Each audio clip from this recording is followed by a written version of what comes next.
Welcome to the Gastro Girl Podcast. We bring together patients, experts, and health advocates who are all here to help you optimize your health. Here's your host, Jacqueline Garland. Hey everyone, welcome to this episode. We are super excited because we're going to talk about a topic that doesn't get talked about too often. But my friend and dietitian Neha Shah is back again, and she's really doing a lot to raise awareness about the cultural sensitivities and adjustments for patients that they can make when they're trying to implement a gut-friendly diet. So this is a really important episode. Neha, welcome to the show today. I want to just tell our guests a little bit more about you in case they've missed our previous episodes with you. You're pretty amazing. You have not only been specializing in gastroenterology, intestinal failure, intestinal transplant, hepatology, and nutrition support for over 15 years, but you really believe in nourishing the body, especially the gut and the mind, through medical nutrition therapy. I really admire what you're doing. You're in private practice as well as you work for a large hospital system, don't you, as well, in California? Yes. And she owns Neha Shah Nutrition. It's a GI and liver nutrition private practice. She's one of our awesome dietitians on the GI On Demand platform. She has these really awesome courses with a Mediterranean diet that you should check out on education.giondemand.com. But what's really important, that what Neha's doing, and we've talked about this, that you hear all this and read all this about different dietary interventions like the low FODMAP diet, the Mediterranean diet, which is so well evidence-based, especially if you have a fatty liver or even just in your normal everyday life. It's a great dietary plan to follow. But what happens if your culture, you could have certain things that you can or cannot eat? Like, how do you implement some of these dietary interventions and still stay true to what your culture, guides you to do? So where do we start, Neha? Where do we start? Like, what is cultural sensitivity as we talk about? Those are a really great question. So an important concept to define here is, what is food culture? We need to be able to factor in the food culture when we are, working with different diets. It's beyond just a handout that we give. We need to factor in all the elements that contribute to the decisions related to food. So what is food culture? Food is part of culture. It starts early in one's life, even before we can read and write. So food practices is also a means of expressing one's identity that words and emotions may not. And certainly, gaining an understanding of their cultural practices as it relates to nutrition and food, it's so important to learn first before we talk about any implementation of any diet, because we need to be able to work backwards.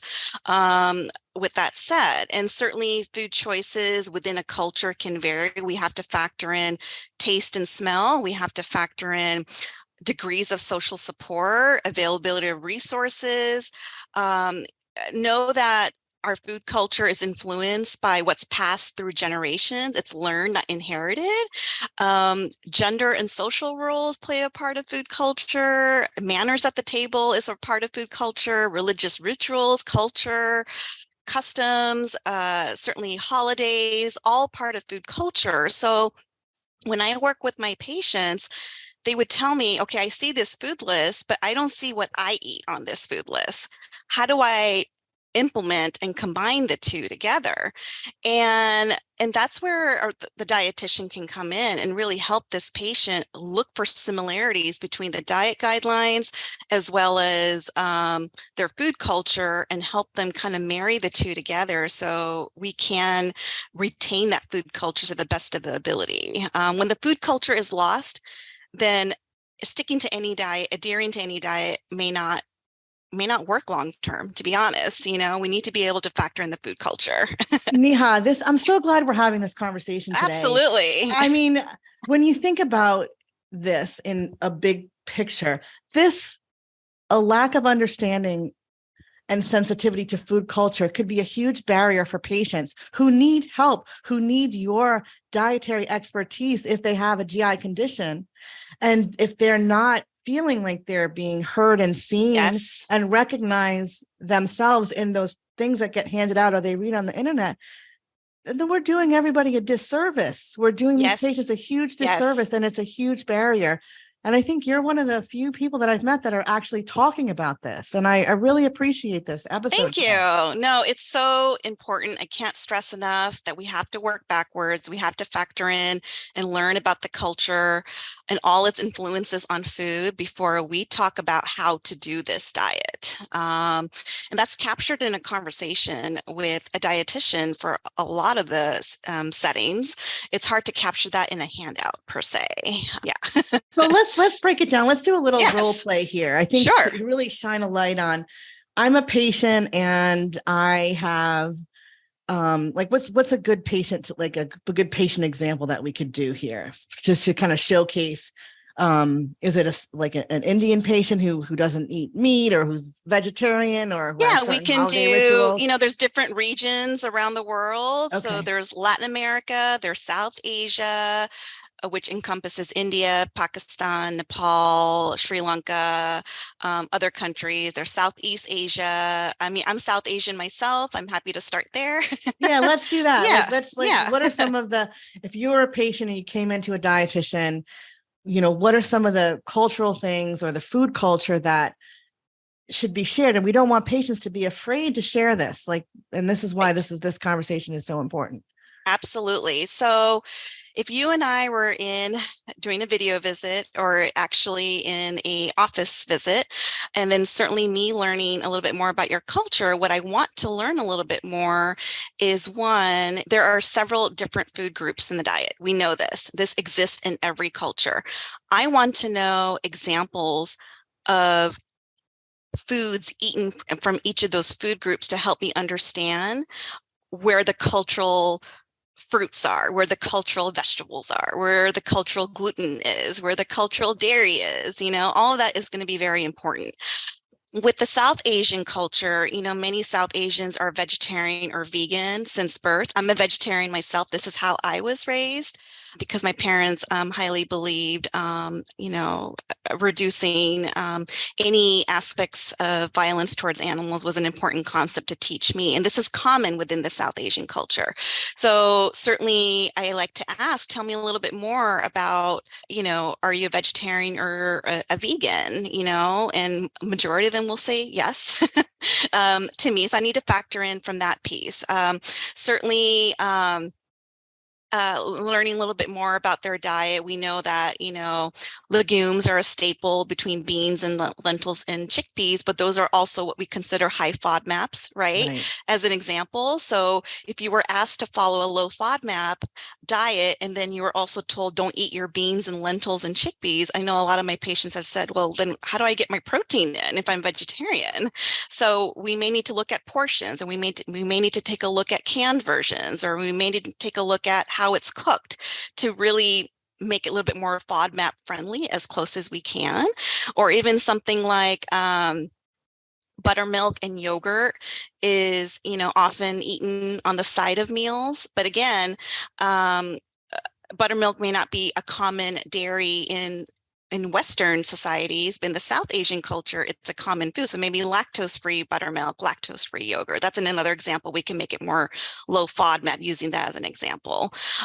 Certainly, if we're doing, learning a little bit more about cultural gluten, a roti is made from wheat flour, which may not comply with a gluten-free diet or a low FODMAP diet, but making it from millet flour, which is gluten-free, can be another option. So learning a little bit more about the staples from each food groups helps me understand the cultural foods within those food groups, and then I can help substitute and look at ways to make this more gluten-free friendly or low FODMAP friendly or low lactose friendly, and we go from there. I have a lot more to add about the South Asian culture, but there's so much from every culture to talk about. Yeah, no, I mean, please share, because I think this is an important conversation for not only patients, but providers who may not think like, okay, this patient as a vegetarian, and they're going to go on a low FODMAP diet, and the importance of not just handing them a paper and saying, don't eat these foods, because we don't want to start a whole, people being afraid to eat things, and how that cycle goes. Absolutely. Well, then what I can also add is that, using our South Asian culture as the example that we have here, spices are used liberally with heat or without heat. So I know from my experience, when patients are told to cut back on their spices within their South Asian foods, they're like, okay, how do I do this? So from that element, I will say, keep your spices, eat them as tolerated, but do not give them up, because it's such a staple. I mean, I would have to say, ever since I was 2 years old, I was eating spicy foods. Like, this is something that's introduced to us at such a young age. And like, to give it up all of a sudden, it's hard for people. Or even, sweets are often given as gifts or used to celebrate holidays. So every year around Diwali time, a lot of my South Asian patients will reach out to me saying, how do I eat sweets when I'm told not to eat sweets? Or how do I make my sweets gluten-free? How do I make my sweets low FODMAP? Again, substitutions of what we can use.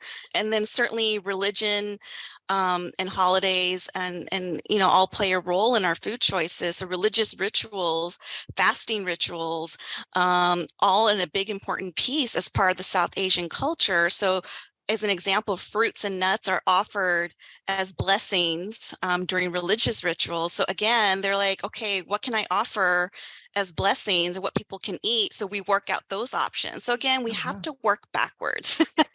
No, this is so important. Like, but for those patients, I mean, we wish every patient could work with you, Neha. And we want to, thank you. We need like 20 Nehas, or more.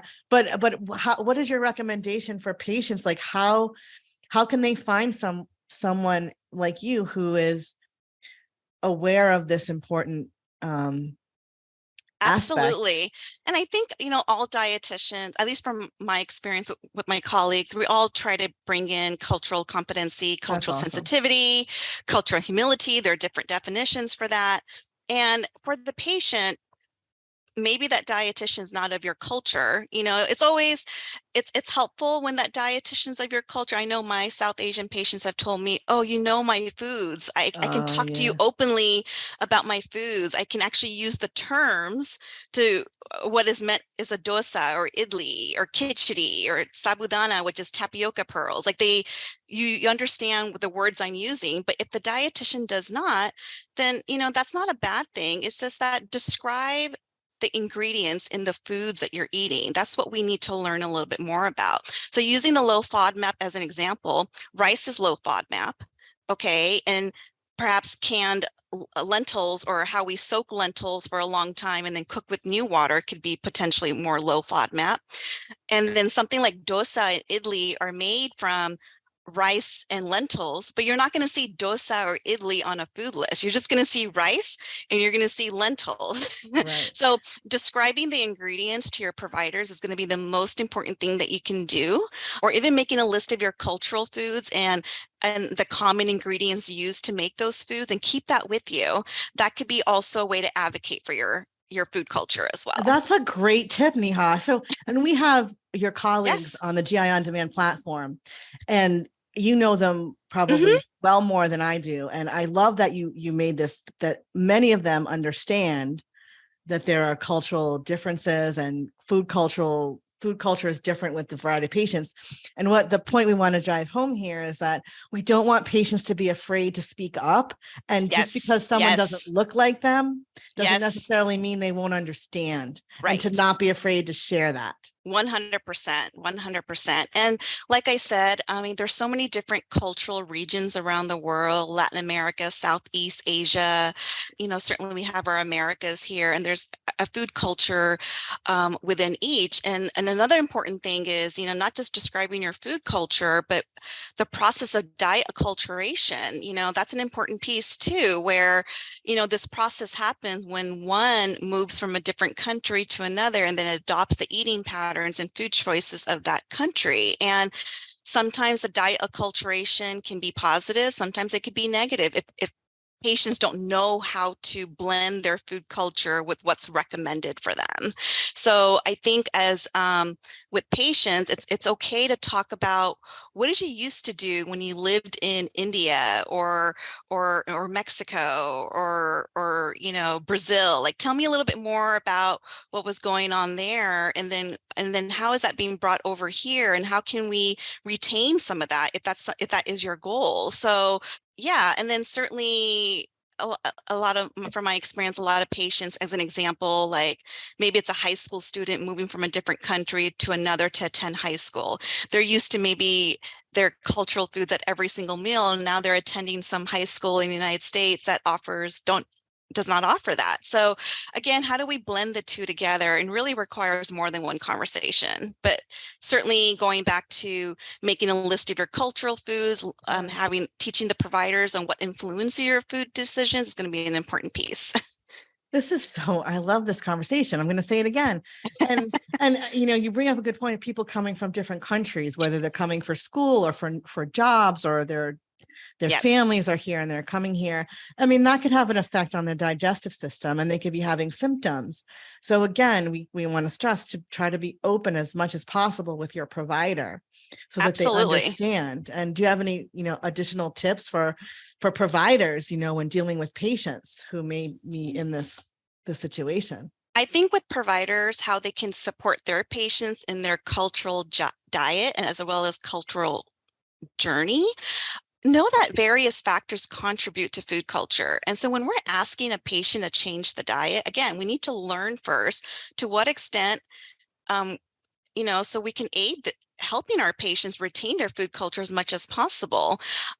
Certainly, I've seen this over and over again, and we'll read notes on, non-adherence to diet, but there's no reasons listed why. So learn the barriers to implementing the diet before we say non-adherence or not able to stick to the diet. Like, what can we do to help with that? Learn first, then educate and counsel. Very important. And then highlight the similarities between their food culture and diet guidelines, work backwards, ask questions about foods eaten from each food group so we learn a little bit more, and then show your patient that you're interested in learning more. I think it starts there. And go from there. Yes. Yeah, that's such a good point, because we don't want to scare the patients away. No. And we don't want them to be suffering because they don't know what to eat, or they're avoiding food again, or they're just eating the same thing over and over again, and it's not nutritionally balanced, because that can also contribute to other things. Now, Neha, you have 2 great courses on the GI On Demand platform. Yes. One is a free webinar that you did about the Mediterranean diet. Now, if somebody's watching that and they have some food culture that maybe clash, or they're not sure of, like, how can you guide them for that? So the webinar does include some information on different ethnic cuisines. I made sure to add that in. But one aspect is the Mediterranean diet, using that as an example. It's a way of eating. Okay, so it's plant-based foods of fruits and vegetables, whole grains and legumes. So if I'm helping someone follow this diet, then what are the cultural fruits and vegetables and whole grains and legumes that can be brought in that is, within that food culture? And then certainly learning a little bit more about, say, Asian meals, maybe fresh spring rolls are rolled in rice paper with tofu, carrots, and spinach. That is plant-based. Or, sauteed tofu with vegetables in a soy sauce or tamari to make it gluten-free. Certainly tofu, avocado, cucumber sushi. Avocado is more of a moderate. You're making me hungry, Neha. But this is gluten-free. Or eat a fruit on the side, like lychee, or as a snack. Like, again, the Mediterranean diet, yes, cultural foods can fit in that diet pattern. We just need to find the cultural plant-based foods that can be a part of that to make that work. And then you have a 3-part series. Yes. And what is that? Tell our listeners about that and how that can help them. Absolutely. So the 3-part series is further breaking down the Mediterranean diet into 3 series. The first series is talking about how to include fruits and vegetables within the diet. The second part is how to include beans, lentils, and chickpeas into the diet. And the third is how to include more of the unsaturated fats of avocado, nuts, and olive oil. So each of those series will include tips and strategies on how to eat them, how to prepare them, meal and snack ideas for each from that perspective.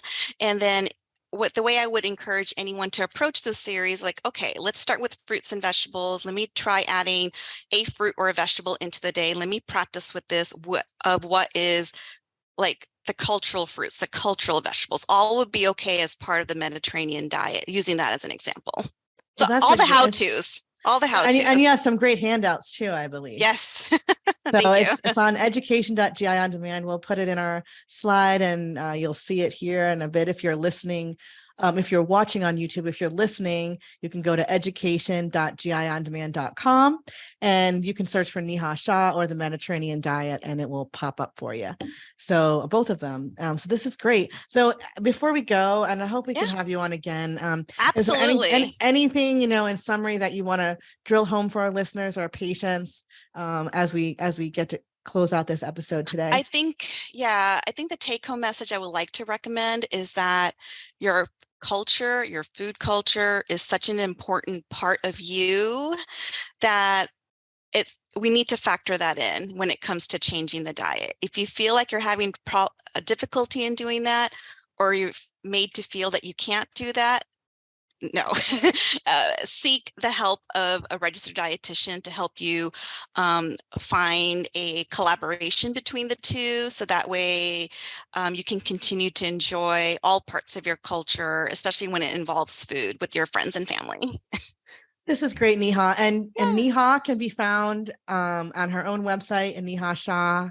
I don't know the exact URL. Oh, it's nehashahnutrition.com. And she's also on the GI On Demand platform, along with her fabulous colleagues who are well-versed in working with all types of patients. Yes. So please check it out, giondemand.com. There's a directory and you could search for a dietitian in your area and who may specialize in your GI condition or a specific dietary intervention. Thank you so much, listeners. We look forward to the next time. Don't forget to like, subscribe, and share this episode, and subscribe so you won't miss out on our future episodes if you subscribe. So thank you for having me. I really appreciate it. Welcome. It's always great, Neha. Thank you. Thank you for listening to the Gastro Girl podcast. For more information and resources, please visit gastrogirl.com. Do you have a question for Gastro Girl? Please email podcast@gastrogirl.com. The information, opinions, and recommendations presented in the Gastro Girl podcast are not a substitute for medical advice from your healthcare professional. Please consult a licensed clinician in your state regarding all matters related to your health.